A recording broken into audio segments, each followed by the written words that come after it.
do not understand white supremacy, what it is, and how it works, everything else that you do understand will confuse you. In all of these 9 areas of activity, economics, education, entertainment, labor, law, politics, religion, sex, and war. Anywhere on the planet, minute by minute, day by day, all of the time, all of the time, all of the time.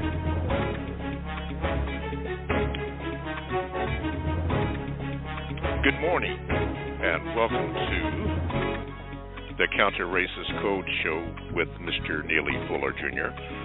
I am your co-host, Mr. Bobby. Welcome. Hello. How are you? How you doing?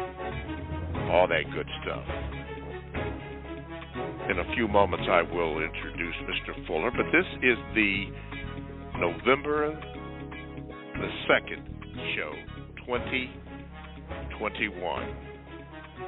Now, there are those who call in that are new to the program. Many of you have told people about the program, and they are listening. There's a few things you may want to understand. You're going to hear certain words like code. You're going to hear that. You're going to hear logic. You are going to hear some things that you may not understand. You are going to hear something that you may or you may not agree with, and that's okay. That's perfectly okay. All you have to do is I suggest that you use logic in answering those questions, asking why. Why don't you believe it, or why do you believe it? But ask yourself why. You don't have to agree with everything that Mr. Fuller says or any of the other callers or people on the Gmail. You don't have to agree with that. Not at all. We will ask you to call in the show, which you can do by calling 516-453-9921. You could ask your question, and you can give here's another term that you will hear, VGQ, which is you're qualified to speak on whatever you want to speak on. It's your opinion. It's your take. It's your take. You can do that. All we ask is that you be brief in that so that we can get as many callers in can. But always ask questions and ask them logically. You will hear that. You will hear that word, logic. You will hear code, because you want a constructive result. You want a constructive result of whatever you do. So don't be disappointed if you hear something and you don't understand. You will also hear about the publication, which Mr. Fuller will speak about in about 45 minutes, the book. You will hear it called the Code Book.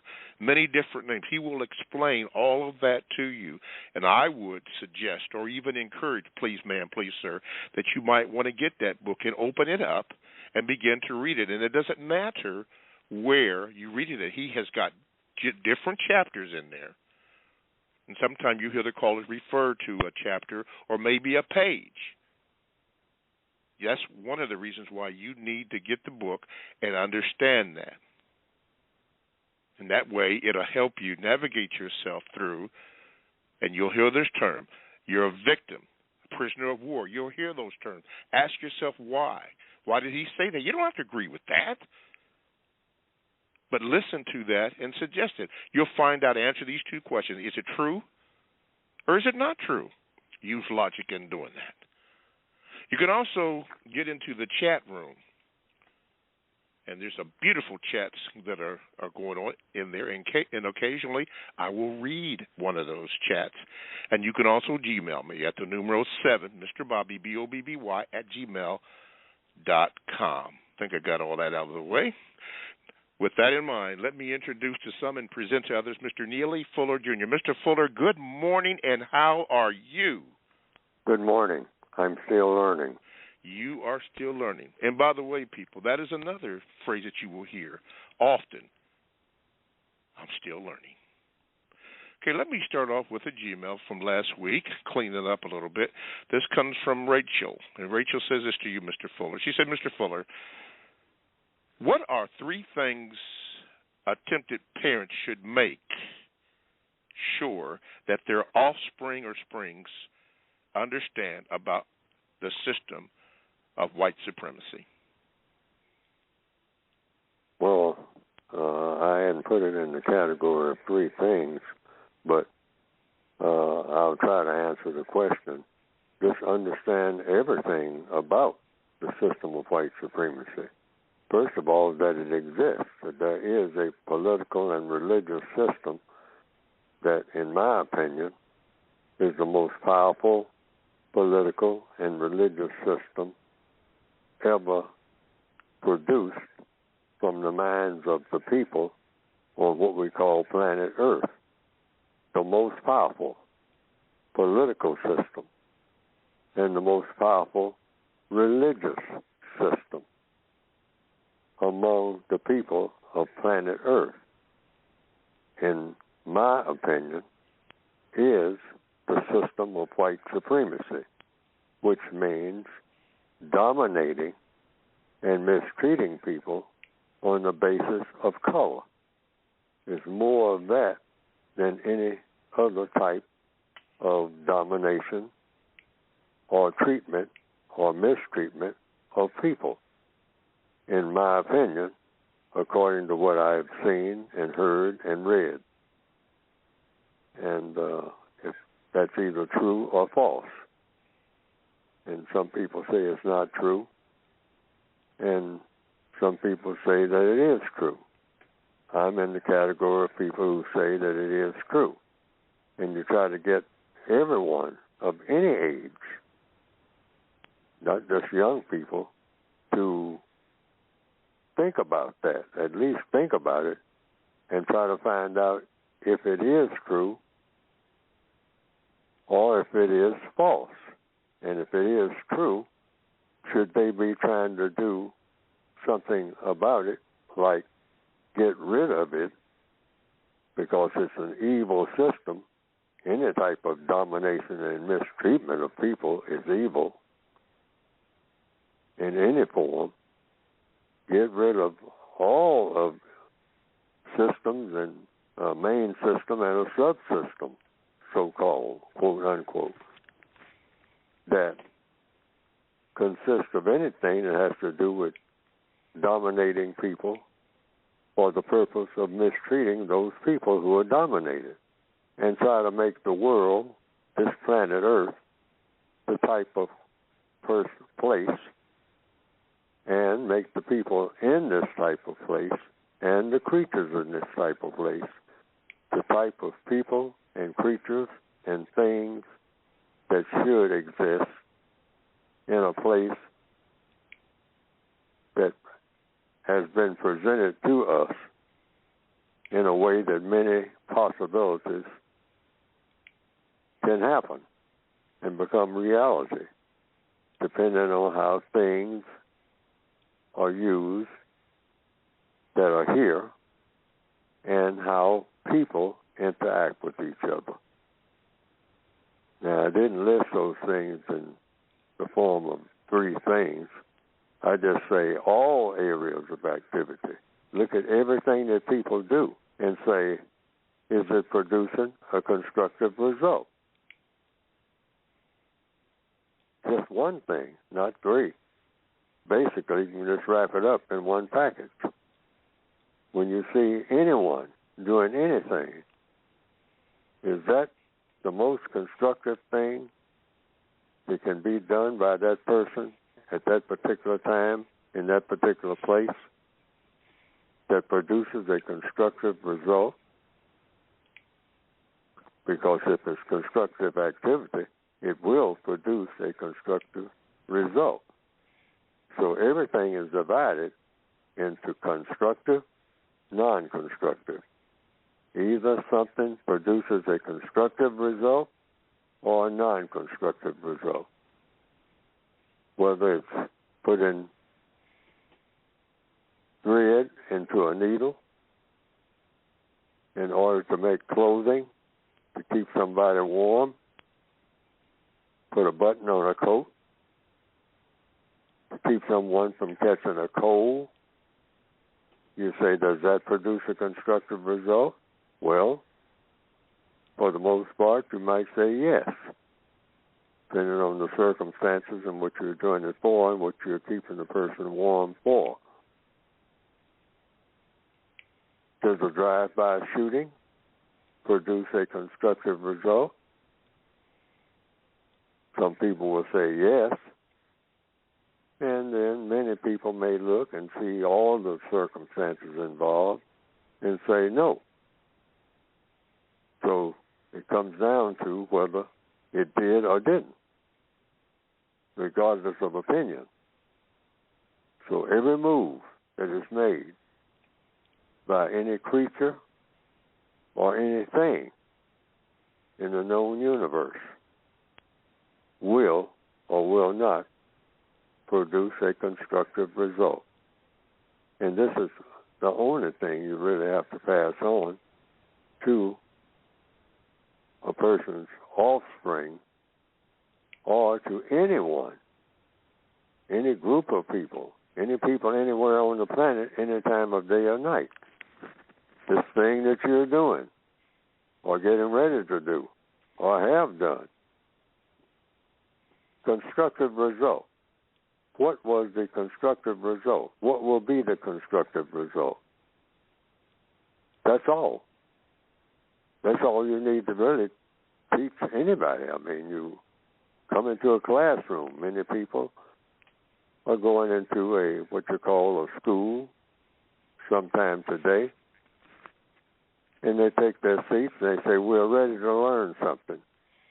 Well, the teacher should come in and say, well, what you're going to learn, what I'm going to teach in this class, when you leave here, is going to produce constructive results. Because that's what I'm here for. No point in us coming in here learning a whole lot of things that are not going to produce a constructive result. That's not what we do here.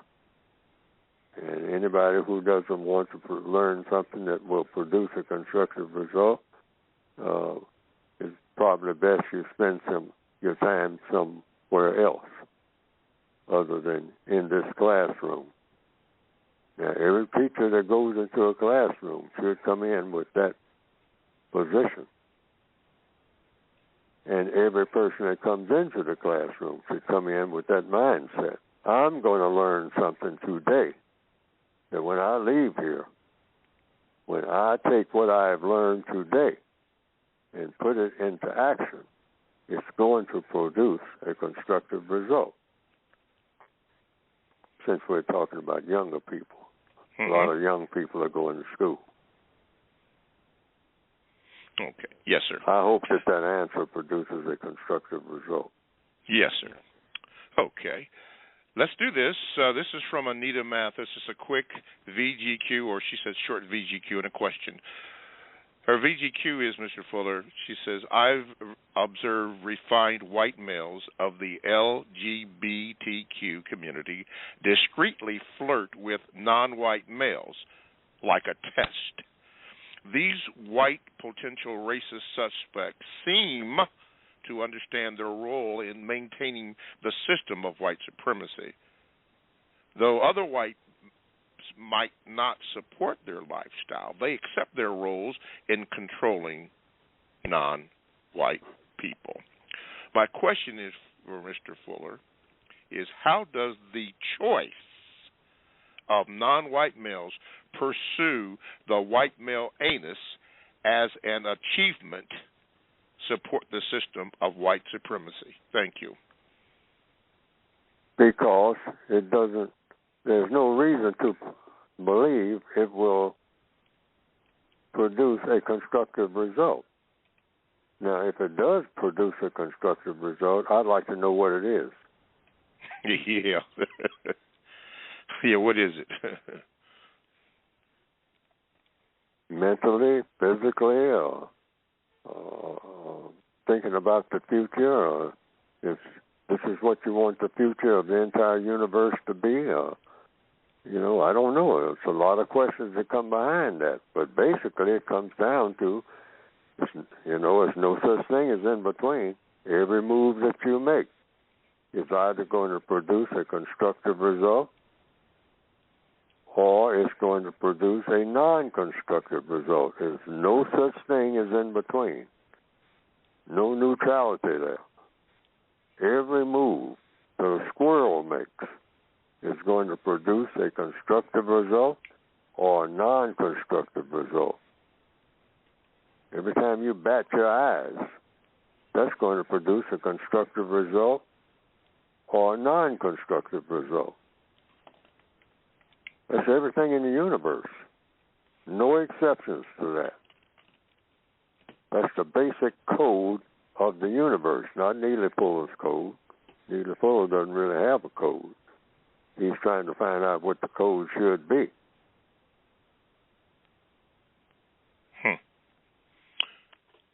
Thank you, Mr. Fuller. Chat room is open. Our freedom's there. Be good one. J.J. Killer, England. Then John 72 is in. Emery Lumumba.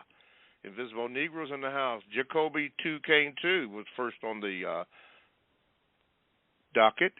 Juice Warrior. Hey, new one in there.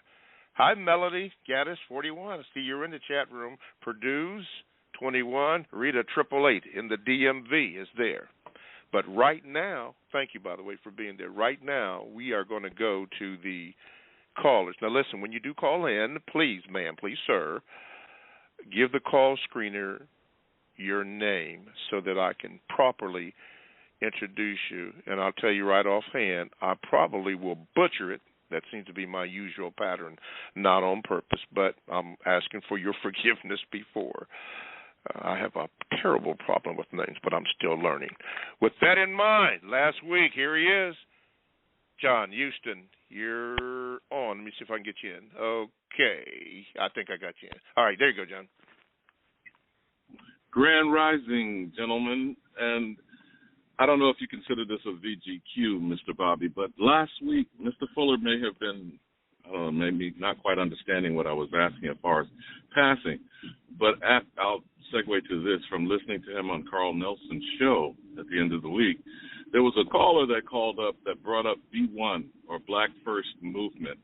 And I don't know if you've worked on yours, Mr. Bobby, and your family tree or genealogy, but I'm understanding that Mr. Fuller does know himself to be a Muskogee Creek, a member of that nation. So if you heard the news and one of the lady came on, it was an African-American studies professor that stated, and I'm still doing my research to find out the facts of this, that a major Whole Foods store, which is a subsidiary of Amazon and Jeff Bezos, in Bethesda, Maryland, is sitting on a plantation.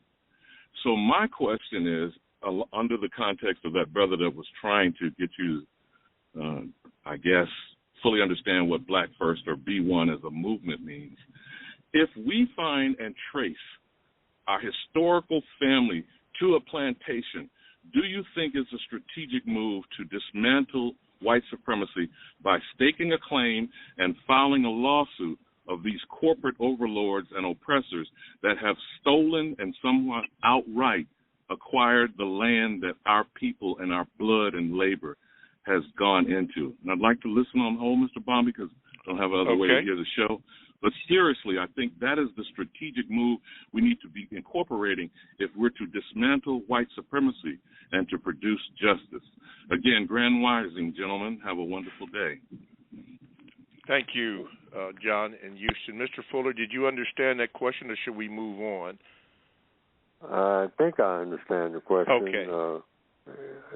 A person under VGQ, any victim of racism, can make any move that can say, rather, anything that he or she chooses to say about race, racism, and or counter-racism. That's what codification is all about. You don't have to wait on anybody to authorize you to do anything, or rather to say anything. Anything that you, as a victim of racism, chooses to say about race, racism, and or counter-racism, meaning against racism. at any time in any place where you think it will produce what? A constructive result. So if you want to approach it from the standpoint of land claim or whatever, if it has to do with race, racism, or counter-racism, if you're a victim of racism, according to compensatory counter-racist logic, you are fully qualified to say anything about race, racism, and or counter-racism. And you can propose anything that you think will help to replace racism with justice. That's the codified procedure. That's the codified reason for talking about racism, based on logic. Racism is a non-just system, so you want that system replaced with a system of justice. So it comes down to, if raising that issue about land and locations of it and what was taken and when and all like that, will that produce the most constructive result in replacing the system of white supremacy, which is a non-just system, with a just system? Justice meaning guaranteeing that no person is mistreated and guaranteeing that the person that needs help the most gets the most constructive help. So the question will be, if by coming up with some type of land distribution, rearrangement, or reparations for land taken, or et cetera, et cetera, et cetera, will it produce a system, help to produce a system of justice by replacing all of the factors that went into a racist system with all of the factors that go into a system of justice, which I repeat, justice meaning guaranteeing that no person is mistreated and guaranteeing that the person that needs help the most gets the most constructive help. Now, anytime you do that, any time of day, anywhere on the planet, or any other planet, planet Earth or any other planet, any place where there are people, that's the procedure that should reign supreme each and every minute of each and every day, everywhere. Those two guarantees. Because you don't have that anywhere on this planet. You might have it on other planets. But there is no justice on planet Earth. And so anything, in answer to the question, that will lead to the production of justice, guaranteeing that no person is mistreated, and guaranteeing that the person that needs help the most gets the most constructive help in every area of activity 24/7 without fail. This should be the goal of every creature on the planet who is called a person. Yeah, yes. Mr. Fuller, before I move from John's question, that last definition that you gave of justice, is that a compensatory definition that you made up or what? That's a compensatory definition I made up in 1994. Yes, sir. Because I found out in 1994 there's no legal definition for the word justice. And I said, what? I said, I've been around all this time. We've been talking about justice and listening to people talk about justice. But, you learn things by questions and answers. What Yes. is justice? How do you know when you got it? And how do you know when it doesn't exist? Or if it does exist? And if it does exist, where does it exist? What does it look like in a practical way? Is it just a word you just kick around without a definition? Words are supposed to have definitions. Words are supposed to be tools, things that you can use. Otherwise, why have them? You don't need anything you can't use. So if you have a word called justice, how do you know when you got it? So they told me there was no legal definition for the word justice, and I say, well, I'm going to make up a compensatory one. You know, I'm going to compensate for that. Yes. I'm going to give it a definition, something you can measure. Take a yardstick out and measure it or something. Yes, sir. So I decided, it took me figured I'd come up with one in about 1 or 2 months. It took me about 3 years. So I ran it past a couple of people. Mm-hmm. And they say, well, that sounds like it's kind of abstract, but then on the other hand, it sounds like it's more specific than anything I've heard. And so I stuck with it. I say, yeah, that's what I think. Just that. Guaranteeing that no person is mistreated, number one. No person. Nowhere. And number two, guaranteeing that the person that needs help the most gets the most constructive help. Most constructive help in what? In all areas of activity, depending on what constructive help they need in what area of activity: economics, education, entertainment, labor, law, anything that people do. Constructive help. Constructive help. Yes, sir. To all my new listeners, I'm going to have Mr. Fuller make a statement before we have to take a station break. Remember, everything that you hear, you should question it. You don't have to agree with it, or if you do agree with it. But the number one thing is I'm going to suggest that you ask why. And one of the things that you're going to hear, and it was already stated at the beginning of the program, but I suggest that you need to hear this again. It is one of the, I found it to be, you may not, but I found it to be one of the most profound statements that I have ever heard in my life when Mr. Fuller stated this. Mr. Fuller, at the beginning of every program that you have on this air, you always state, if you don't understand. Could you finish the rest of it, please? If you don't understand primacy, parenthesis, racism, what it is and how it works, everything else that you understand will only confuse you.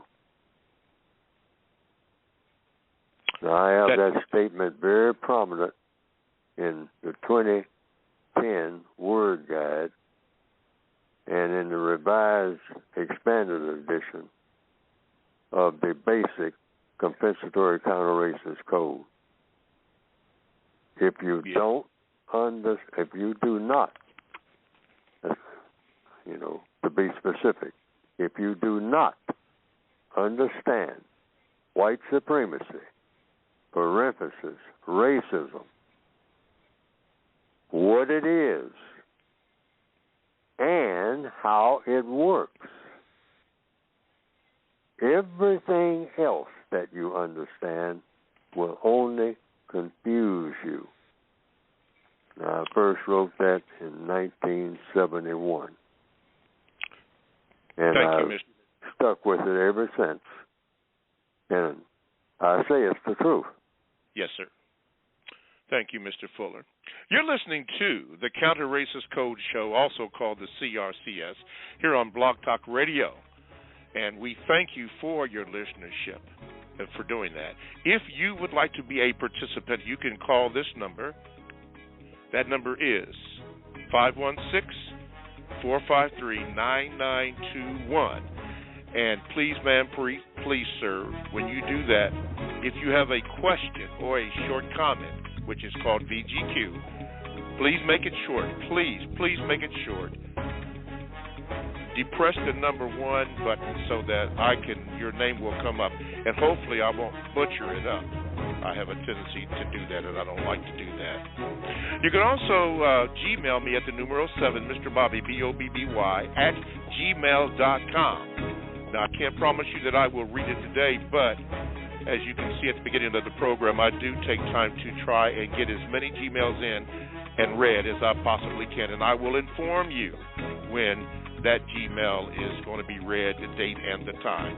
You can also get into the chat room and get the information that's going on there. A lot of information is passed, and for the last 3 or 4 weeks, the chat room has been blowing up.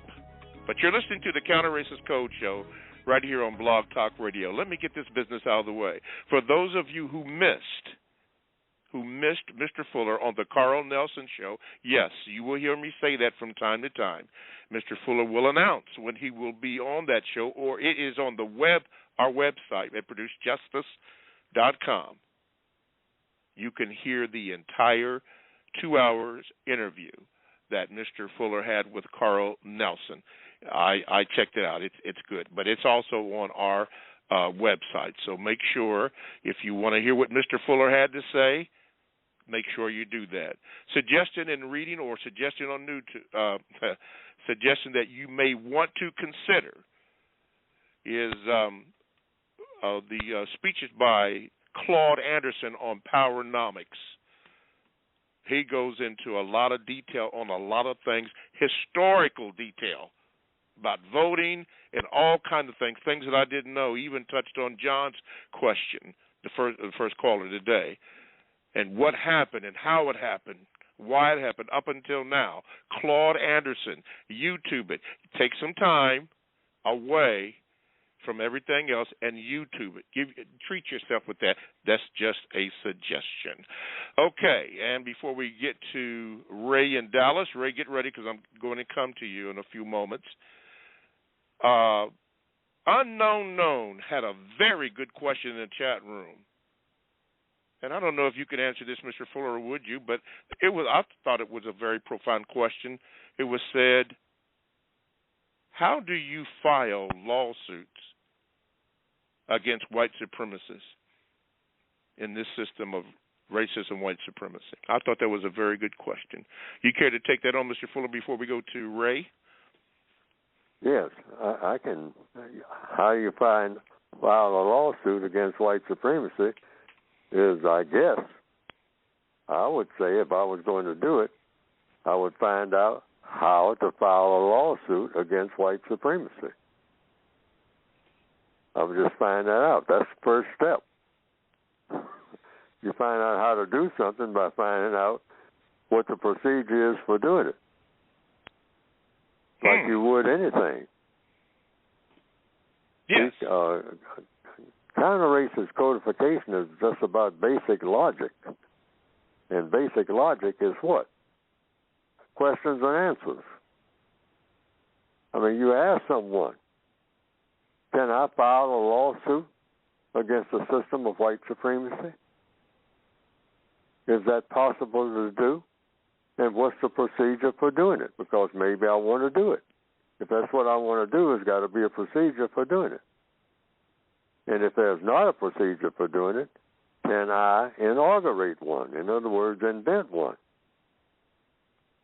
How to file a lawsuit against the system of white supremacy. What's the procedure?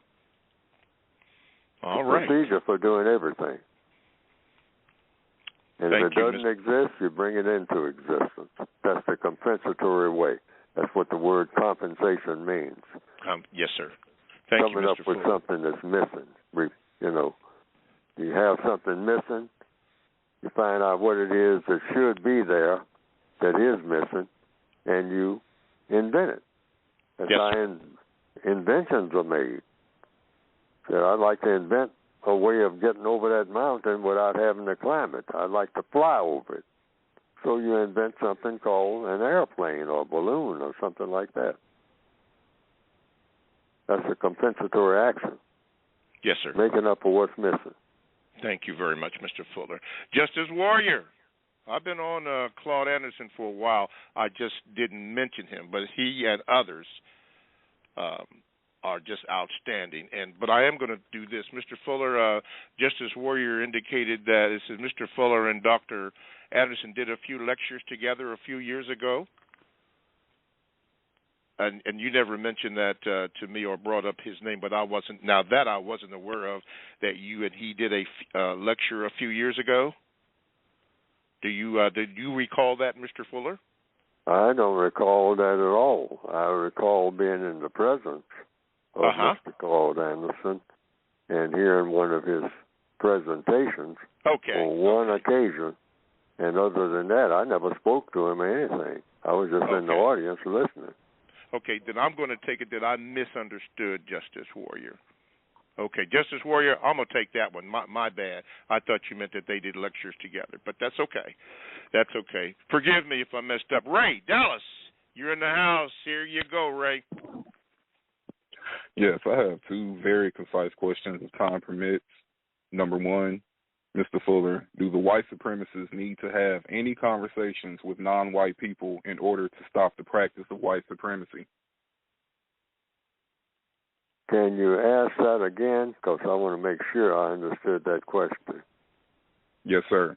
Do the white supremacists need to have any conversations with non-white people in order to stop the practice of white supremacy? Well, the straight answer is I don't know, but I don't believe so. It's my strong belief that in the beginning of white supremacy, using logic, and that's what I have to always base my beliefs on, logic. In the beginning of white supremacy, in which I don't know when that was, I don't think any white person consulted any black person about anything. I think that whomever started it, just thought of it and started putting it into practice and didn't consult the black person about anything. They just started practicing white supremacy.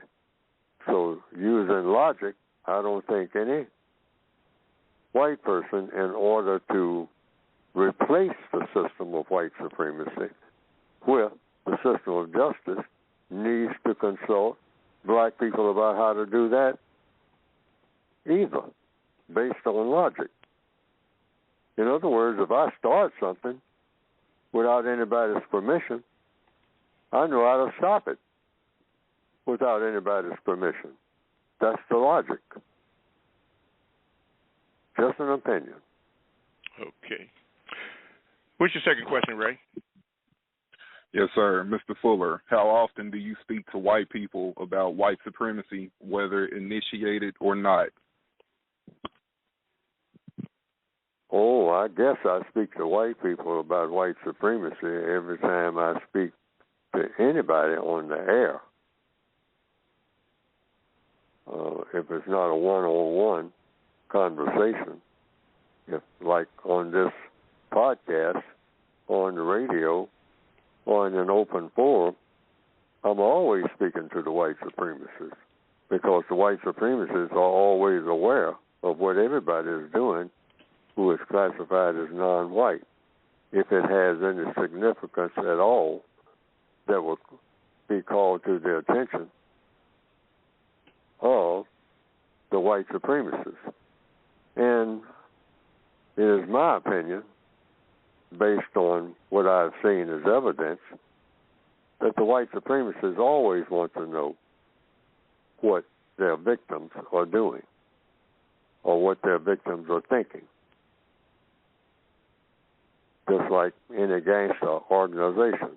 Mm-hmm. And I often think about the movie Godfather, where the Corleones saying, you know, I think it was Don Corleone who told one of his sons, never tell anybody outside the family what you're thinking. But we're going to send Luca Brasi over to talk to the Italians to try to find out what they're thinking. So the white supremacists, to make the same analogy, always want to know what their victims are thinking. And they usually find out in record time. Yes. Why? Because they're in a supreme position to do so. Ray. Thank you, Ray, from Dallas. Thank you so much. I don't have to tell you not to be a stranger because you already know. Let's go to, we're getting ready to go to Detroit. Now, hopefully, I can pronounce this name right, but Deontay, I believe I'm right. Correct me if I'm wrong when I cue you in, brother. But Dr. Anderson gave some information about Detroit and how it got destroyed, that and other inner cities. And it was very compelling. And even now you can see the results of that highway bill. I think it was the 1952 or 1956 Highway Act, what they did to us. Some of us related to redlining. But anyway, it was very, Dr. Claude Anderson, I was all in this weekend with that. But anyway, along with listening to the Carl Nelson show when Dr. Fuller was on, as Carl Nelson refers to him. Detroit, there you go. Got you on, brother. Go ahead. Hey, good morning. Can y'all hear me? Yes, go ahead, brother. Okay. I remember listening to the podcast a while ago, and I heard Mr. Neely Fuller Jr. say that he was carrying the manuscript for his book for years. I wanted to know, how long did it take you to actually write the book? Because it seemed like it took a long time because there's so much information in there. I'm just curious to know. Okay. Mr. Fuller? I wrote the first 6 pages on a mountaintop in Japan in 1957. I think it was roughly 1957. But I wasn't writing a book. I was just writing an outline in a few pages, 6 pages of some instructions for me, and I tried to commit them to memory so that I could interact with people in a more constructive way for me, right there in the military unit that I was attached to. I didn't start out to write a book. But then those 6 pages became 9 pages, then 12, and then 30. And so then I started putting them in a notebook, and then another notebook, and then a whole bunch of scattered pieces of paper that I carried around in a suitcase, because ideas would come to me about how to handle situations just out of nowhere, like ideas do with everybody. And I said, I got to write this down before I forget it. That's another thing. That's a part of the code. I mean, something comes into your mind, you grab a pen and paper right quick and write it down. That's a part of the code, because things come to you all the time. Messages are sent to you, nobody else, all the time. I don't think the average person thinks about that. It's excellent that this person is bringing this question up, because that's how things happen. That's how inventions are made and everything. Messages come to you even when you're asleep. It's just like you have a message machine that's running all the time. Then it stops. The message machine will just stop. But just like your phone ringing, I mean, it'll ring again. It'll stop ringing, then it'll ring again. And if you hit a button, you might say, the button meaning make your mind alert and grab a pen and paper, then these messages you can translate right to paper. That's how I thought of everything. Start getting in the habit of writing down things that just come to me. I mean, while you're riding a bicycle or just in the grocery store, you're concentrating on getting your groceries. But all of a sudden, some type of message comes to you, just like your phone ringing. And what you do, you try to, you got an armload of groceries there or a cart full and all like that. Even then, have a pen and paper handy, because something came to you. This comes out of nowhere. That's how it came to me when I was on that mountain in Japan. And, you know, but I wasn't very busy while I was up there. I was in what you call the supply unit on a radar site, and it was real quiet all the time, definitely quiet where I was, and way up in the mountains, way up high above the clouds, and the air was thin, and my brain was always working because I had nothing else working. I had nobody to talk to or anything. I was alone most of the time. That was the kind of assignment I had. So things come to you, sometimes in a crowd, but oftentimes they come very loud and clear when you're alone. That's why in the middle of the night sometimes I've gotten up and bleary-eyed, I mean sleepy, groggy, but something comes to me in my half-sleep. I'm half awake and half asleep, and ideas come to me, even now, as old as I am.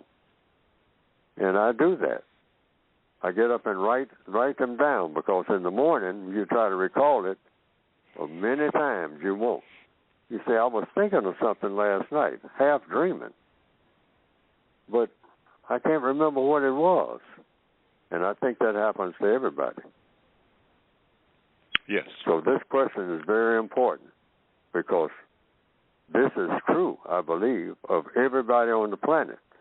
Messages are sent to you, and it's logical that they would be, because you are here, and with you goes a bunch of messages, and you got to have your mind alert to receive these messages.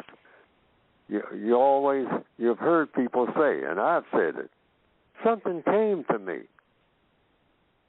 Now, that's very powerful.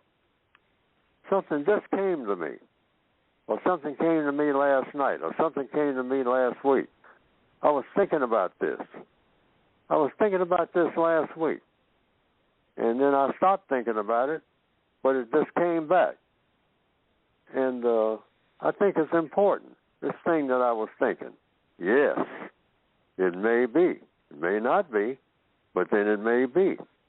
That's why I say you have to get in the habit of writing things down, because it might be connected with something that's not even happening right now, but it's going to happen 6 weeks from now that you don't even know about. Yes, sir. Okay. Very good question, excellent Deontay. question. And do not be a stranger. You heard Mr. Fuller. He just said excellent question. So don't be a stranger, my brother. Before I have Mr. Fuller talk about his book, in the district in particular, Rita 888. Oh yeah, let me say this. Buffy Louise 248. Gotcha. To Rita 888, you made a statement about on the radar or under the radar. I believe I can say this for Mr. Fuller. I can definitely say this for myself, although Mr. Fuller can speak for himself.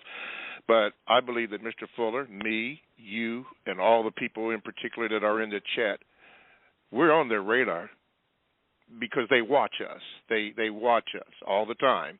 Matter of fact, Dr. Anderson, in some of the readings and lectures that he gave, mentioned how they do that, way back how they used to do that.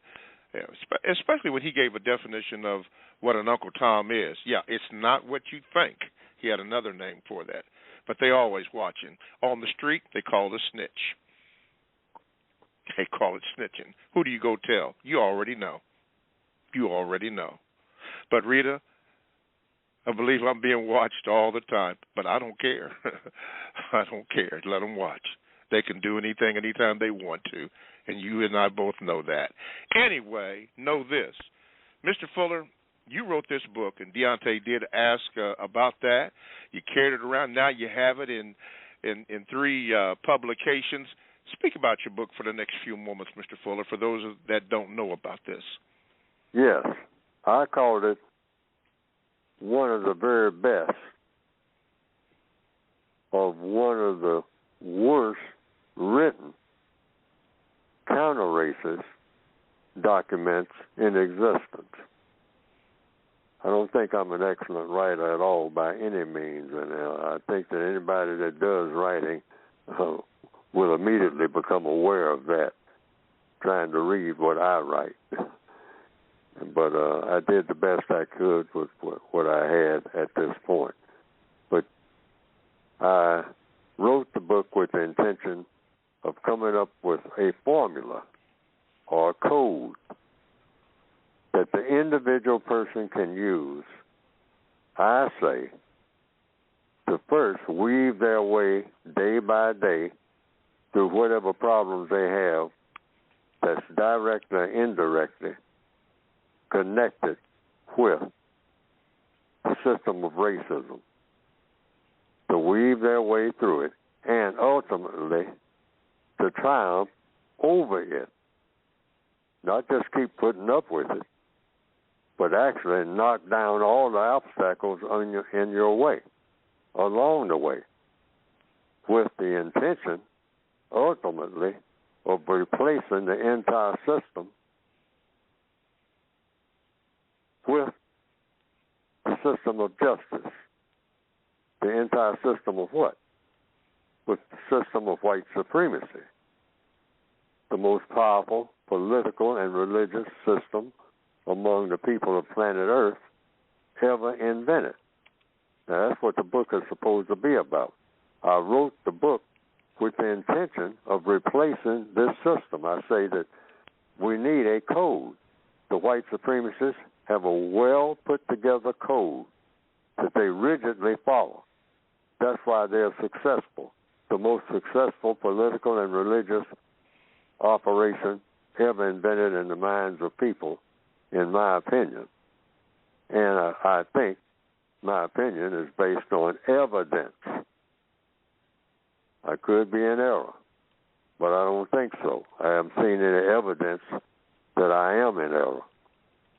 So I wrote a book that's supposed to counteract this system and replace it faster than any other thing that we have tried so far with the system of justice, which has never been done by anybody.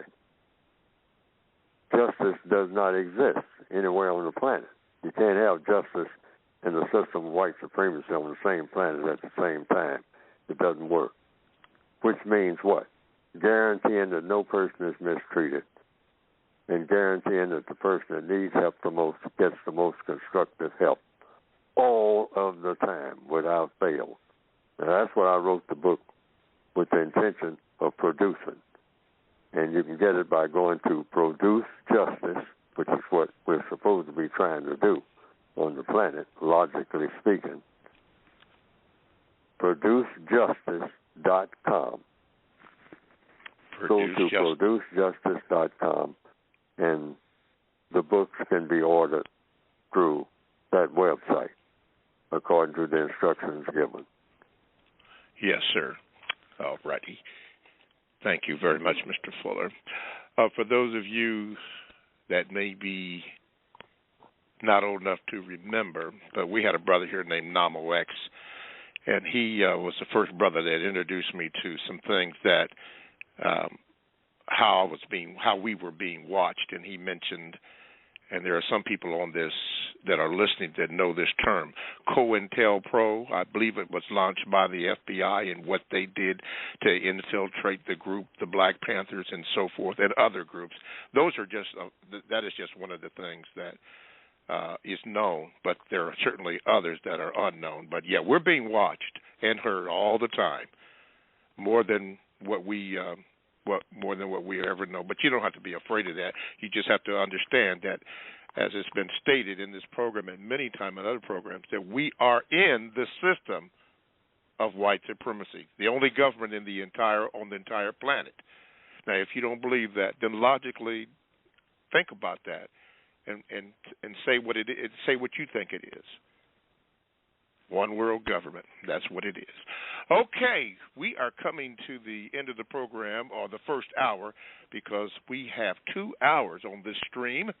So we have an hour and 4 minutes left. Mr. Fuller, I'm going to give you 3 minutes to, usually I do it at the beginning of our program, But this time I'm going to do it at the end as we close out the first hour.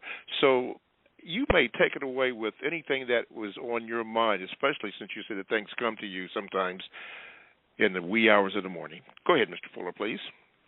Yes, I've been hearing a lot of talk about CRT, critical race theory. I don't know exactly what that means. What makes race, race is a theory, and what is critical race theory? What's the difference between critical race theory and race theory that is not critical? Those are questions that can be asked. It might be dozens of questions can be asked and answered by somebody, involved in whatever critical race theory is supposed to be, whatever that means. But I'm saying, I was thinking the other day that since the United States Census, that's what it's called, I call it by what somebody says it is, presents many questions about the so-called racial classifications of people in regards to their identity, but no questions about the content of person's so-called character, whatever that means. Is it logical and correct to think that the United States Census is a very important document in this controversy about so-called critical race theory? The United States Census is talking about race. And then they're saying that's critical, that you talk about it. And they knock on people's doors and say, hey, we're taking a census here. We want to know what race you belong to. Are you a Pacific Islander or some other race? Are you white? Are you African American? I think that's what the census says. Now, is that based on critical race theory? Do they teach anything about the United States Census in schools? And do they think of it as being critical for people to know about it? Just some questions. Is the United States Census, if you're going to teach it in schools, is that critical race theory? Talking about race. Children may not know nothing about race until you tell them. So, if you talk about the United States Census, that's pretty bold when you knock on people's door and ask them what race do they belong to. Critical race theory? That's a question. Yes. I'm laughing because I was speaking with the elders, and that question came up, and the elders said, just tell the truth. They had another word in front of that, but anyway, I'm not going to use that word, but they said just tell the truth. Okay, for those who have to go, guess what? I am so sorry that you have to go, but I understand. Some have to work, some have other things. But thank you very much for listening to the first hour of the Counter-Racist Code Show with Mr. Neely Fuller. Hopefully something was said that you can get some critical thinking going on, some constructive some constructive results in what you are doing and understanding exactly where you are. If you can, tune in next week. For those of you who are going to stay, we have one more hour of this fantastic show that I am so blessed to be on. Thank you, Yahweh. My God. Have mercy. Anyway, we'll see you next week, and in 5 seconds we will commence with the second hour of the Counter-Racist Code Show.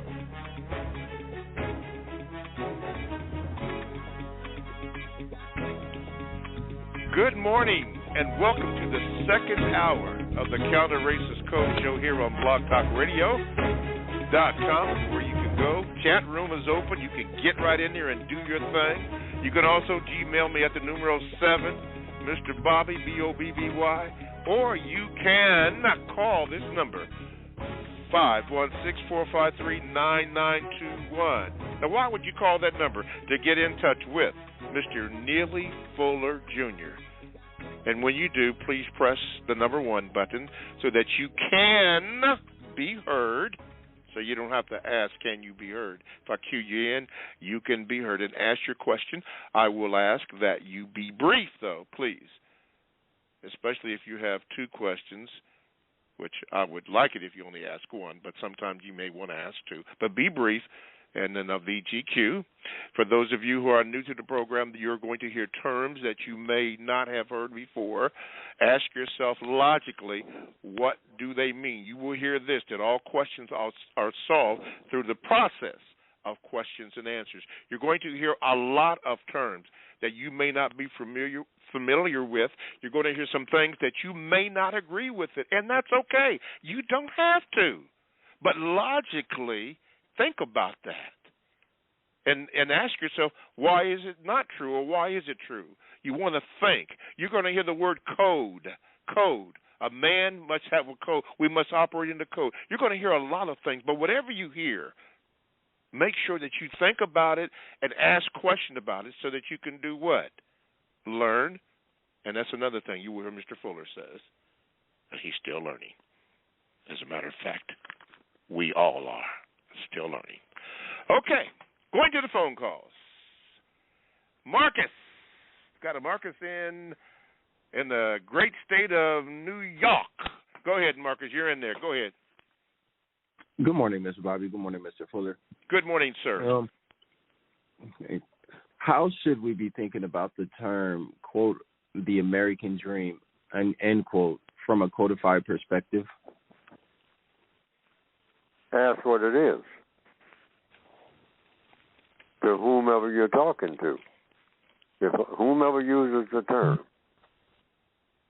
If a person says, I am seeking the American dream, or I have the American dream, ask questions. All problems are solved through the process of what? Questions. According to logic. Questions and answers. So whomever uses the term, I don't use the term because I don't know what it means. And if I use the term, I'll have a definition for it. What is the American dream? I've heard people say the American dream is a house. I've actually seen that in print. I've seen people standing in front of a house with what they call a white picket fence. I don't know what the white picket fence is all about, but, you know, that's usually what they say, the cottage with the white picket fence. That's kind of traditional. And usually a couple of white people with one male, one female, standing next to each other with a couple of white children. And up under that picture, they will put something like the words, the American dream. Now, that's one picture you get. That's the picture I have in my mind, and I just said it because I've seen pictures like that in magazines. The American dream. And it'll be some insurance company or something like that advertising. But that's what I'll be looking at in the form of a picture. A little cottage in the background with some flowers growing around it and a white picket. I don't know what person named Pickett the picket fence was named after. I've even asked that question. You know, did somebody named Pickett invent that type of fence? Or was that some type of fence that was invented in a military action? I understand there was somebody named Pickett that was a general. I don't know. See, these are questions that sometimes come to my mind because I question things. White picket fence. Why a white picket fence? Yeah. Okay. All right. A white cottage. And then you got white people standing in front of it. And then you put on up under that, in quotes, the American dream. Well, suppose there's a black person standing there. Well, maybe they call that what? a nightmare. Somebody might call it that. A lot of white people might call it that who don't want any black people moving into their neighborhood, because now my American dream is going to turn into a what? Nightmare. And think of the words night and mare. N-I, not K-N-I-G-H-T, but N-I-G-H-T. Night. Night is dark. Mare, dark horse. A mare is a horse. So you think of a dark horse in the form of a person, I guess, and now this black person is moving into a white neighborhood, spoiling that American dream, because that black person represents a what? Nightmare. My American dream is going to turn into a nightmare. Going to go from a dream to a mare. Whatever that means. But see, I'm talking about the way the mind should work when you're in a racist system. Mm-hmm. You should think about the meaning of every word that is used, because they throw buckets of words at you all the time, and they don't explain many of them, except in a way that's supportive of what? What's already in place. And what is already in place? The system of white supremacy. That's what. Yes. Thank you, Mr. Fuller. Thank you, Marcus. Don't be a stranger. Anybody ever notice that in the game of chess that the king stay king? You ever notice that? The king stay king. Somebody just wrote this, that if CRT, critical race theory, is in existence, then the crest theory ought to be law. I think Unknown wrote that. Outstanding. That's Dr. Francis, the late Dr. Francis Cress Welsing, which is also referred to on this program a lot. And you may want to get some of her reading materials. The king stay king in reference to this. Just tell the truth. You're right, Helen B. Just tell the truth. What's the matter with the truth? The truth stay truth. Estelle, Mojave Desert. Never been out there. Might get to go there. You're in the house. Go ahead. Greetings, Mr. Bobby, and greetings, Mr. Fuller. Greetings, ma'am. I have a question about the mistreatment and eliminating mistreatment to Mr. Fuller. Mr. Fuller, is your suggestion, and first let me preface this, I notice working in the court schools, the public schools, a whole lot of mistreatment happens in homes, hidden in homes with families abusing children, adults abusing each other, sexually, mentally, morally. How would that look, Mr. Fuller, or have you thought of how that may look as far as eliminating mistreatment? Would you have to have cameras everywhere 24/7 to make sure that people are not being mistreated, or what was your interpretation of that, Mr. Fuller? Well, you can't have families in the system of white supremacy if you're classified as non-white. That's number one. That's why we need to get rid of the system. That's why we need, and first of all, a code, which is like saying a whole educational system that is counter to the system of white supremacy.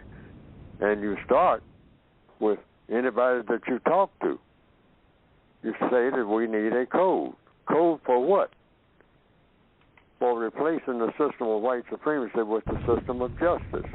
And then you explain what justice is. And you just be consistent about it. You have to start somewhere. And you start with where you are. Because you're in a chaotic, completely messed up situation. There is no situation that's not messed up. You know, there's no sanctuary. There's no place you can go you have to start with where you are, and that's in this prison system called the system of white supremacy.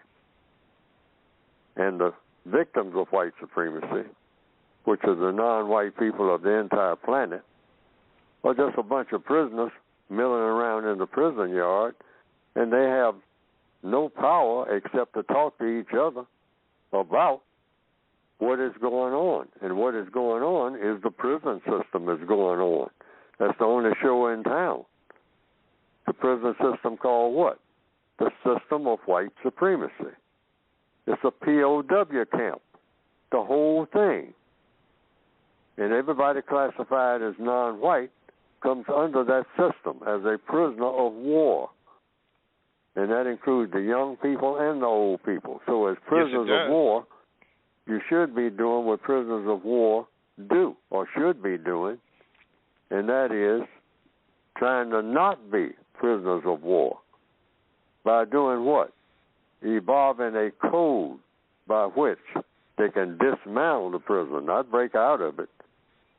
And, because this particular system is not like it's got 4 walls or something like that. It's the entire planet and the known universe. Wherever people go, it's the only system that does exist that is of any substantial significance.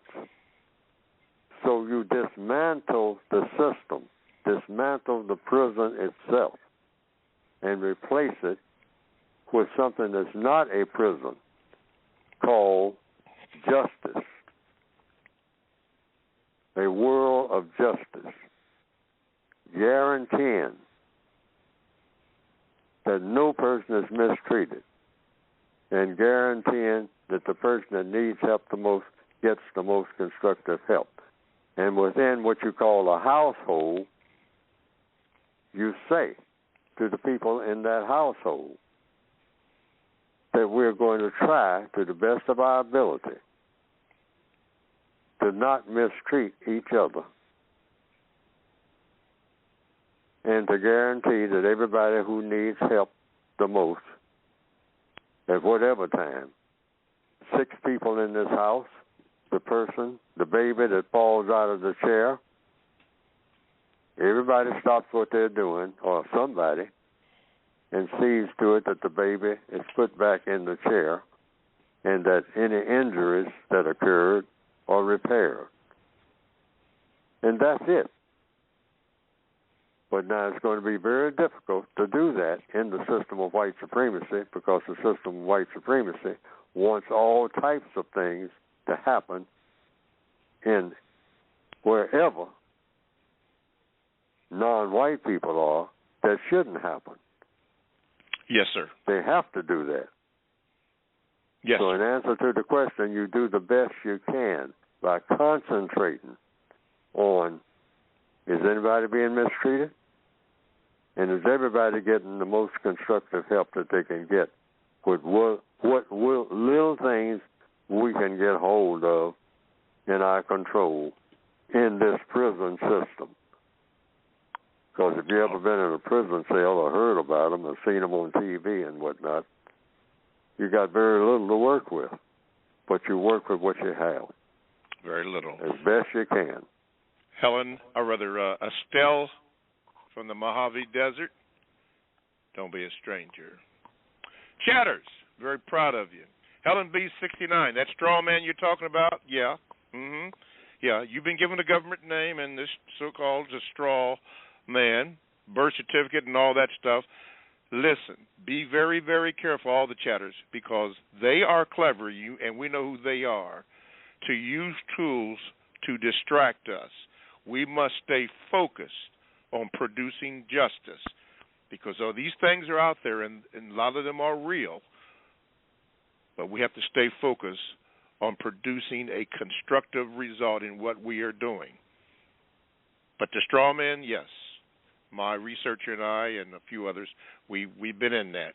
And you talk about confusion, man, oh man. Woo! Anyway, going back out to California, my California people are in the house. Okay, let me see if I can get this name right. Verity, at least that's what I have on my screen, coming right up to you. Did I get it right, or how is it pronounced? Oh, that's fine. Good morning. Good morning. Yes, good morning. Mr. Fuller, there is something I've been paying attention to for the last couple of weeks. I'd like to get your take on it, and it is that there was a suspected racist that was subpoenaed because of some of the actions in the beginning of the year when the Congress, the White House, Washington was stormed, and he was subpoenaed, and he has not shown up as subpoenaed, hasn't been arrested. That's one thing I wanted to get your take on, and then I wanted to talk about your movie list. But regarding that person that was suspected racist that was subpoenaed, where does this authority to not show up come from? Now, the question is what? How does he get the authority as a suspected racist to not show up when subpoenaed? Oh, I don't know.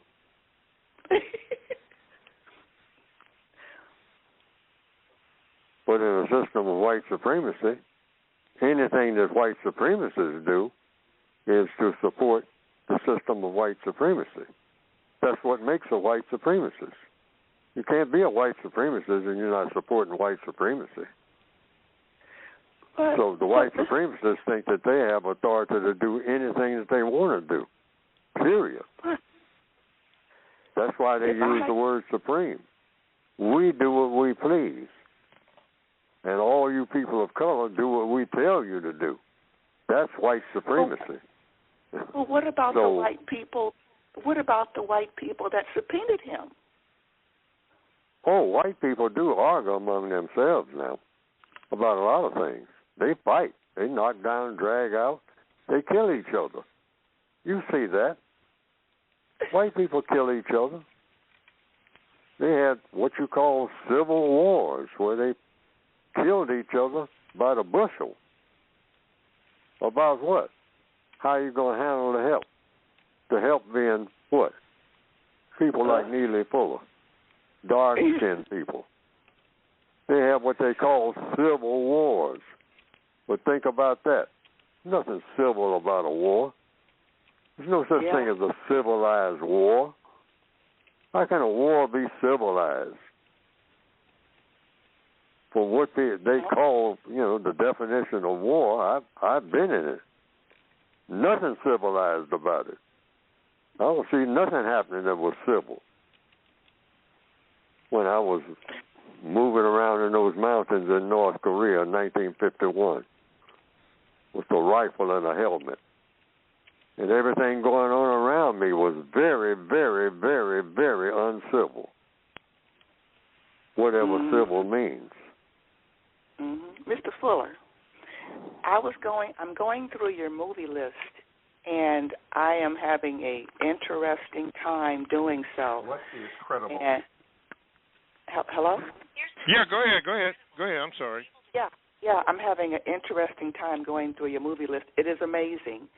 A lot of it has to do with wars and fighting. And I wondered, I'm looking at right now the Band of Brothers. Do you have similar relationships from being in war yourself that's still ongoing? Yes, the biggest war, there's only one war, the war between those who believe in racism and those who don't. That's the only war going on the planet, and has been ever since the beginning of the system of white supremacy. Now, what we call wars are battles within a war. See, battles are within a war.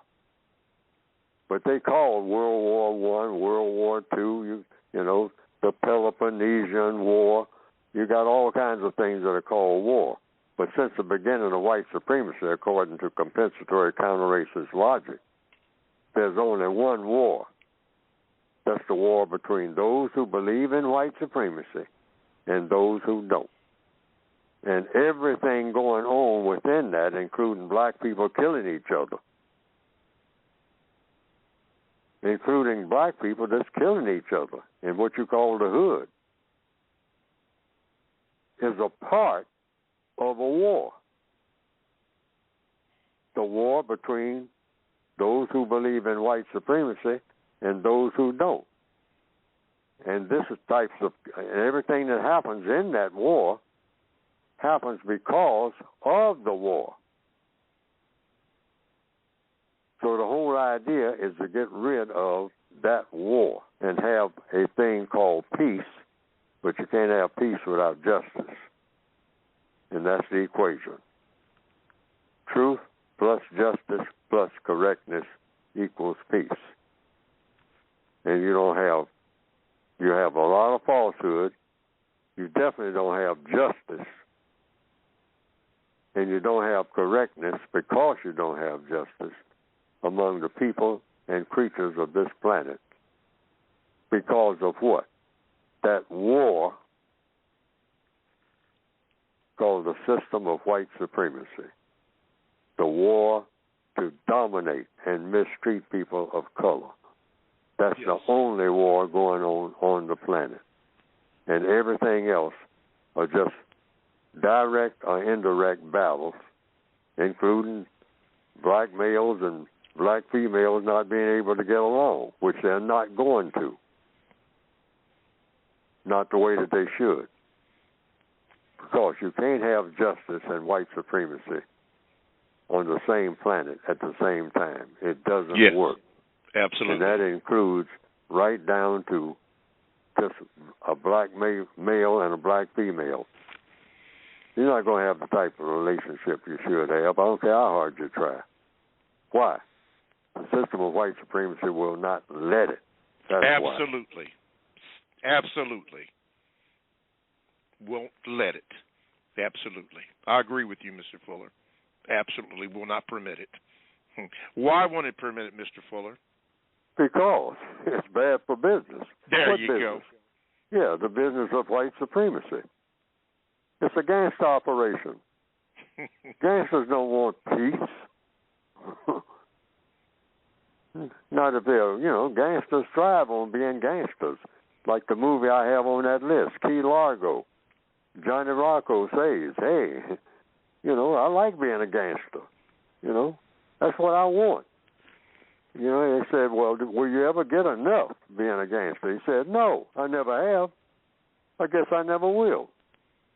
Talking about wants now. Yes. He says, I'll never get enough. Enough of what? Enough of everything. I want something that everybody got. That's a gangster. Well, will you ever get enough? No, I guess I won't. See, that's the white supremacist mentality. There's no such thing as enough. Yes. Even Mr. if Fuller, you kill all the black people, bring them back. Bring them back alive. Mm-hmm. I mean, resurrect them from the grave and let us kill them all over again. That's the white mentality when it comes to white supremacy. Mr. Fuller, you often, and for those of you who are listening, again, you're going to hear words and terms that you may not agree with, and again, you do not have to agree with them. But if you're going to not agree with them, then have an argument or have a suggestion as to why you don't agree with that. In other words, use some critical thinking. Mr. Fuller, in the books that you've written, you have one particular book that stands out among the original publication and the revised edition called A Word Guide.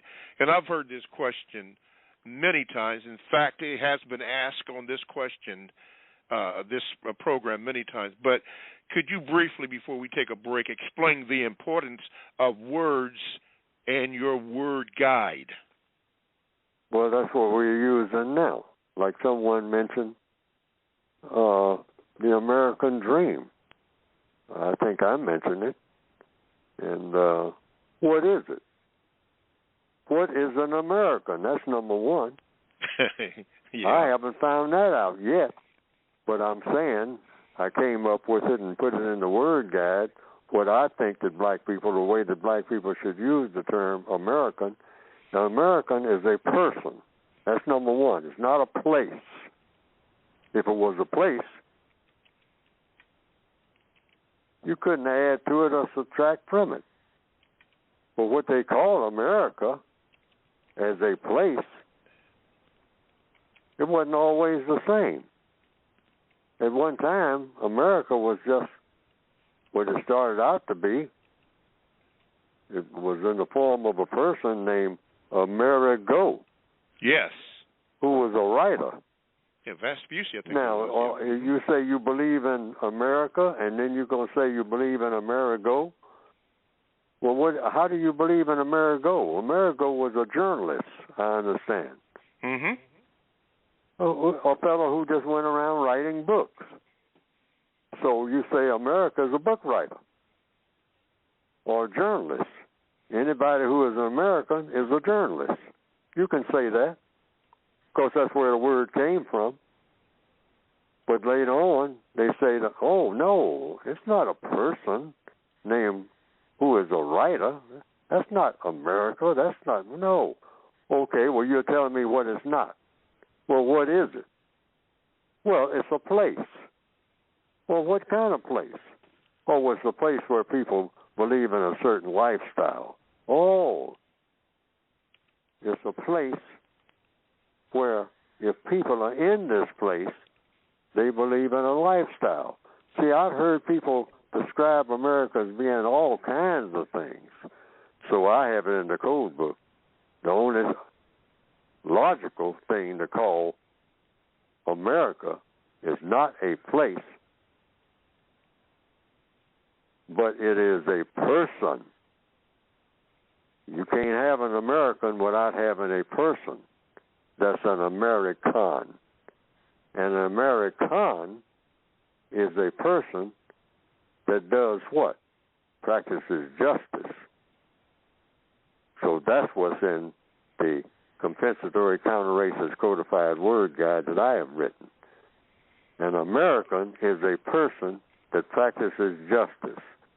So when I look around for some person that practices justice, so far I have found none based on logic, because right out of the gate, you can't have a person that practices justice in a system that is non-just. That's impossible. You either have justice, meaning guaranteeing that no person is mistreated, or you don't. Yes. An American guarantees that no person is mistreated. An American guarantees that the person that needs help the most gets the most constructive help every time without fail. So Americans don't exist. Yes, thank you. So I have it in the code book, and I want to reemphasize it. It's very important. Stop saying that Americans mistreat people. There's no such thing as an American. So you can't have somebody mistreating people that doesn't exist. That somebody doesn't exist. That's impossible. You have to exist in order to, to be an American. And in order to be an American, you have to be a person that guarantees that nobody mistreats people. And people are being mistreated all the time. So how can you say you have an American? You cannot have Americans and have the system of white supremacy at the same time. It doesn't work. Doesn't work. All right, got to cut it there. Thank you, Mr. Fuller. Thank you very much.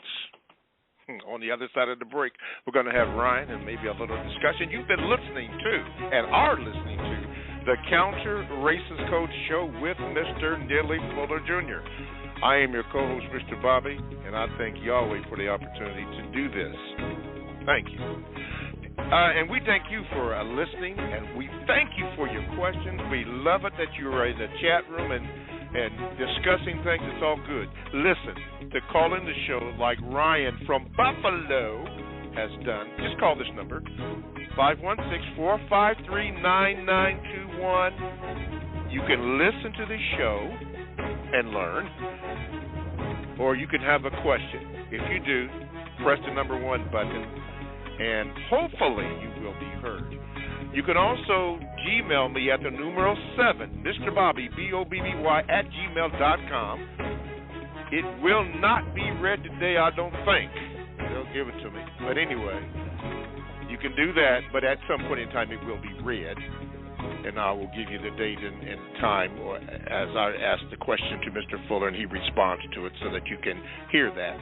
You can also get in the chat room, and I'm very proud of the chatters. I want to call them my chatters, but the chatters. Outstanding and intelligent conversations, and they are staying focused, and they are on code. Why don't you get in the chat room and you can give your 2 cents? Oh, yeah. A new one's in the house, so we thank you. What is it? Well, yeah, we got Helen B. 69 in there, so that's good. Still, and Swa, thank you, Swa. Swa is in there. I was trying to get, she must be gone in here, but anyway, we had her in here for a little bit, but she was there. Okay, whatever you do, don't be distracted by some of the things that are going on while we are under the system and in the system of racism, white supremacy. Mr. Fuller was speaking about America, and I've discovered it through him because I used to say that also, that I found out that it is not only a concept, but it is a corporation. I couldn't believe it when I began to study it, and I'm still studying it. It's a corporation. And one thing that is familiar with a corporation is that they need commodities to make money. And who do you think? Commodity. Yeah, that's what I thought. Ryan, Buffalo, you in the game. Go ahead, Ryan. Good morning, and how are you? Good morning, gentlemen. I'm doing well. Good morning, family. Man, go ahead, brother. Good voice. All right, Mr. Fuller, since we are prisoners of war, would you say that we speak a language of non-justice? Well, if we're prisoners of war, do we speak a language of non-justice? Well, I don't know. I don't understand. I guess we do speak a language of non-justice because we speak and we don't have justice.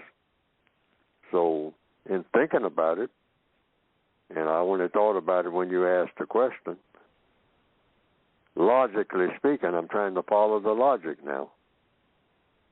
Yes, sir. I would think that since justice doesn't exist,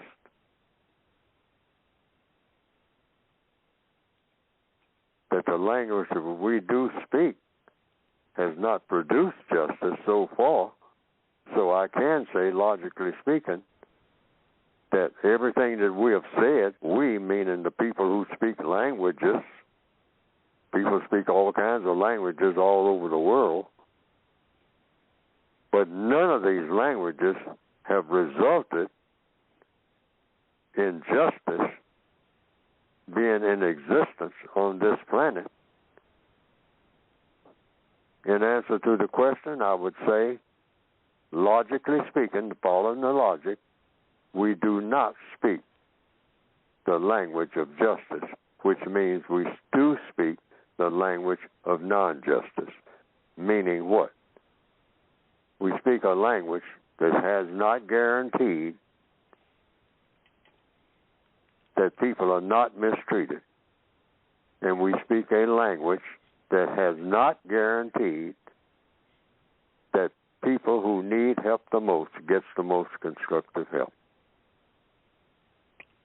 So we do speak the language of non-justice, all of the languages of the entire planet, because justice doesn't exist anywhere on this planet. Thank you, Ryan. The people of this planet. Thank you, Ryan from Buffalo. For those who missed it, or in case you missed it, Mr. Fuller was on the Carl Nelson show last Thursday, and that show can be heard in its entirety, or when Mr. Fuller was on, at our website, producejustice.com. If you missed it, you may want to check that out. But that's the Carl Nelson show. Our Radio 1 station, WOL, 1450 on your AM dial. In fact, I personally have it bookmarked so that any time Mr. Fuller is on there, I want to make sure that I give a listen to, because I am still learning. Mr. Fuller, Justice Warrior wrote this. It says, ask Mr. Fuller if he's ever seen The Marathon Man. He says, I think that's a movie we all should watch because it points out how all roads lead back to the white supremacist, even the roads you take that you think are trustworthy. Have you ever seen The Marathon Man, Mr. Fuller? No, I haven't. It was suggested by Justice Warrior. Okay, Justice Warrior, Marathon Man. Good observation. But you do say this about movies, Mr. Fuller, that something can be gleaned from all of them, or even books or whatever? Even the worst ones. But I just listed a number of them, quite a long list, and it's sort of like a time capsule and whatnot, covering what has been sometimes called the greatest generation. Mm-hmm. That's the core of the movies that I selected. It starts off going back in history, like I have I, Claudius series about the Roman Empire. That's not in the cliche of the greatest generation. Yes. But I think the greatest generation has to do with the core activities of the white people of this planet. I think that's what it kind of aims at. That there are activities that went on when white people and non-white people were at their greatest. And apparently some people seem to think that wasn't going back to the Greek and Roman empires, whatever that means, and during their era, but during the era of what they call the greatest generation, which covers, I think, the period from a little bit after World War I, so-called, and a little bit all the way through what is called World War II. That's the epicenter of the greatest generation, to the best of my understanding. And just a little bit after, kind of spilling over in what we call the Korean War era, and not quite reaching into Vietnam. And during that period, a little bit after World War I, all through World War II and the Great Depression, et cetera, et cetera, et cetera, and right on into the beginning and probably up a little bit after the ceasefire of what we call the Korean War, and a little bit before what we call the Vietnam War, quote unquote. And I think that period is kind of referred to as the greatest generation period. That anybody born since, I'll say, Vietnam is not considered a part of the greatest generation in somebody's mind, whatever that is supposed to mean. But most of the movies that I have listed covers that period, because I think that, I don't know what people who call it the greatest generation meant by it being the greatest, but I say that all kinds of inventions, all types of different types of ideas, all types of activities, lots of things were happening during that era, because I came through that era, and that's the era that I'm somewhat familiar with. I was born right after World War I. Yes, sir. And a little bit before World War II. And I was born right in the middle, or the beginning of what they call the Great Depression. 1929, yes, October. And I was born in that month when the stock market crashed. October 1929. That's when I was born. So I was at the beginning, right on the edge of the beginning of what they call that greatest generation. And I can see why somebody might have named that, because there's so much activities going on of different types that went all through that era. Yes. Okay. Let me say this. Somebody was asking a question to me. Well, they don't like Mr. Fuller, and they don't particularly like you. How do you feel about that? And I said, well, I don't like me sometime. I can't speak for Mr. Fuller. I'm not going to speak Mr. Fuller. You would have to ask him that. I said, but I don't even like me sometime. Well, but what does it mean to you, Mr. Fuller? I said, I quote Reverend Jeremiah Wright when he spoke one time, when somebody asked him a question about when the preacher got up and looked at his watch. And the little boy said, well, what does that mean? And Jeremiah Wright said, not a damn thing. I loved it, and still do. Before I get to you, Swab, we're going in the chat room. Still Learning 2 says this: education equals producing workers to support and sustain the ideologies and intents of racism, white supremacy. Black people cannot have the same education as white people. White education is conservative.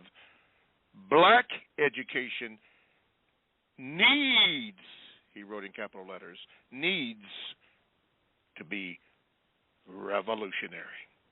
He got a big high five, and that's right from Rita 888. Going down to Los Angeles, my brother, Swa. Good morning, brother. Greetings, Mr. Bobby. Greetings, Mr. Neely Fuller. My question, Mr. Neely Fuller, is not too long ago, persons who classify themselves as white, they were using black babies as alligator bait. What are your thoughts on this? A long time ago, black people... No, not too long ago. Not too long ago. What was happening? White people were using black babies as alligator bait. Ooh. As what? Alligator bait. Alligator bait. Yes, sir. What are your thoughts on this? Oh, if that's what they were doing, that's what they were doing. It speaks for itself. Those are my thoughts. They're doing what they're doing. So the question could be, you didn't ask this question, is that constructive or is that non-constructive? I would say it is non-constructive. Using people as alligator bait, that's not constructive, in my opinion. But the people who are doing it might consider it to be constructive. But when you measure it by the definition of justice, no, that's not constructive.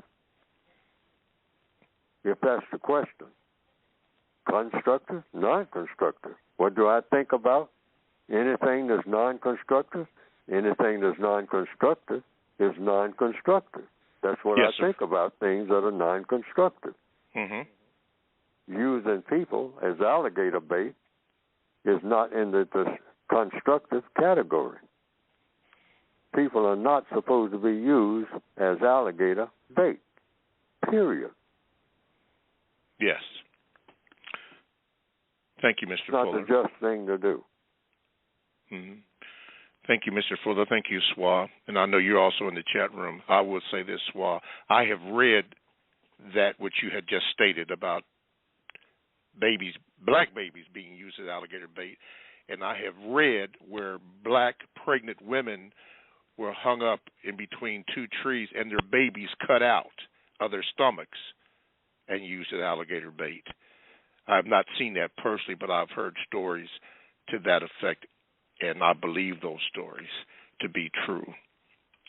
John in H-Town, very quickly, you're on wait a minute, see if I can get you in. There you go, John. You're in the house. Greetings again to you, Mr. Bobby and Mr. Fuller. When I was listening to you on Carl Nelson, there was a caller professing to be a part of B1 of the Black First Movement. And I believe the gist of his question was trying to ask, in a young generation or these younger black men and women, could they be hired, I'm going to put it this way, could they be hired as capitalist mercenaries, whether it be as lawyers, accountants? And it's along the line of what I was trying to ask earlier, Mr. Bobby. If we go and identify our family lineage and find a single slave ancestor, and that plantation should be claimed for an overall agenda of trying to get power to dismantle this. And one final thing for you, Mr. Fuller, when you're saying that no one should be mistreated, when you include everyone, the white man and the racist white woman always seem to worm their way into the position of first.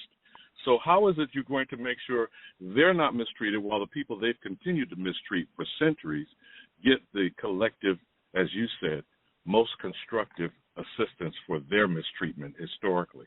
Thank you again, Mr. Bobby. You guys have a wonderful day. Okay. If I understand the question, the code says justice means guaranteeing that no person under any circumstance is mistreated. You got to guarantee that. You do what is necessary to guarantee that. In order to have a guarantee, you have to do what is necessary to guarantee. That's what guarantee means. You do something that is necessary, whatever it takes, to guarantee that no person is mistreated. Period. No exceptions. And you do what it takes to guarantee that the person that needs help the most gets the most constructive help in all areas of activity, the most constructive help in economics, in education, in entertainment, labor, law, politics, religion, sex, and war. By eliminating war, that's the most constructive guarantee. But you have counter-war. Counter-war is what? War against those who make war. And that's constructive in order to guarantee what? Justice. And justice is what? Guaranteeing that no person is mistreated. That's all. You don't have to talk about what people did yesterday and all like that. Once you get that going, that system of justice going, you can talk about it up to then.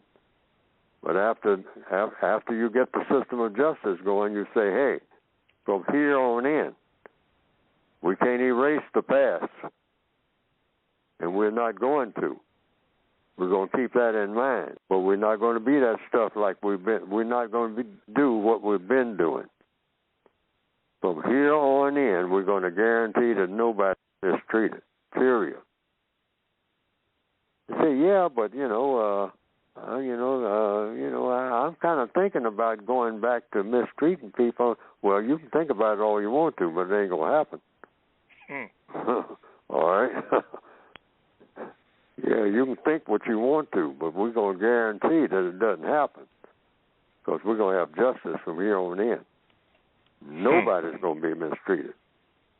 Doesn't make no difference who it is. Period. All right. Gary in Maryland. See if I can get you in Yes. here. Okay, Gary, you're on. Okay, my question is, how is it that all these black people are getting killed and most of them aren't receiving justice, and it's just being said that it's justified, and how can we change that?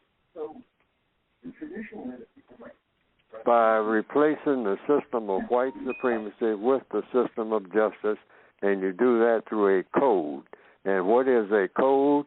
A code is a system that's set up of questions and answers, because the system of racism and all this killing and whatnot is a problem. How do you solve any problem? Through the process of questions and answers. And when you come up with the correct answers to the questions that you ask, you turn that into a code, the answers.